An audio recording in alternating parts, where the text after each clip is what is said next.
আজকে আমি চলে এসেছি ময়মনসিংহের প্রাণ ব্রহ্মপুত্র নদীর পাড়ে।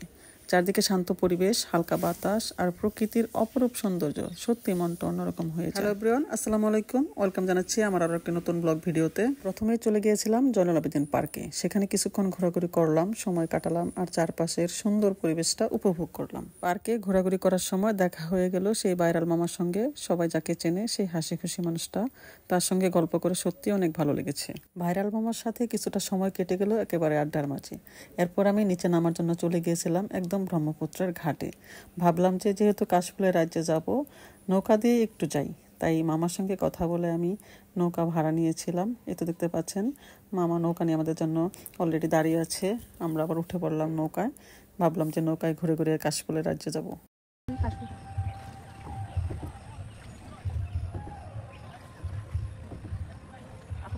ব্রহ্মপুত্র নদীর পাড়ে এসে নৌকা ভ্রমণ না করলে ভ্রমণটাই যেন অসম্পূর্ণ থেকে যায়।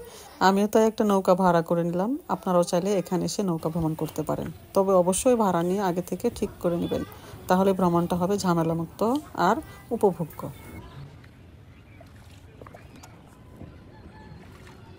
এই তো অবশেষে চলে এসেছি ভাইরাল সেই কাশফুলের রাজ্যে। কাছ থেকে যখন আমি দেখলাম এই কাশফুলের রাজ্য, আমার চোখের সামনে ভেসে উঠলো যেন সাদা কাশফুলের ঝাঁক। মনে হলো যেন প্রকৃতি নিজের হাতে এঁকে দিয়েছে এই সুন্দর দৃশ্য। চারপাশের হিমেল হাওয়া, নদীর পানির শব্দ আর কাশফুলের সৌন্দর্য সব মিলে একটা স্মরণীয় অভিজ্ঞতা আজকের দিনটি আমার কাছে।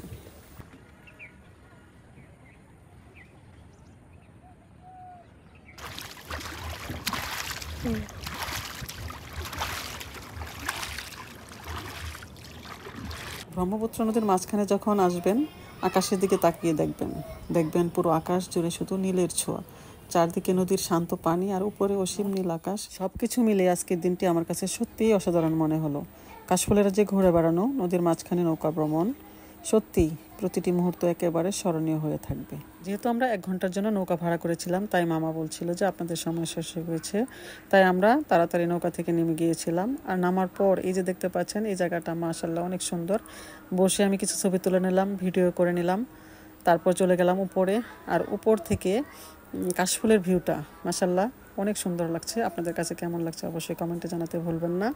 আর কারা কারা এখনও কাশফুলের রাজ্যে আসেননি তারা অবশ্যই এসে ঘুরে যাবেন, ভালো লাগবে ইনশাল্লাহ। এই কাশফুলের রাজ্যটি হচ্ছে ময়মনসিংহ জয়নুল আবেদিন পার্ক। আর ঘুরতে ঘুরতে যেহেতু বিকেল হয়ে গিয়েছিল, তাই খেয়ে নিয়েছিলাম আমার পছন্দের বিখ্যাত বেলপুরি। আর বিকেলবেলা জয়নুল আবেদিন পার্কে আসলে চা না খেলে আর তৃপ্তি হয় না, তাই চলে গিয়েছিলাম এই চার আড্ডার আসরে। এই যে দেখতে পাচ্ছেন সবাই কিন্তু চা প্রেমিক, এখানে সবাই অপেক্ষা করছে, চা খাচ্ছে, আড্ডা দিচ্ছে।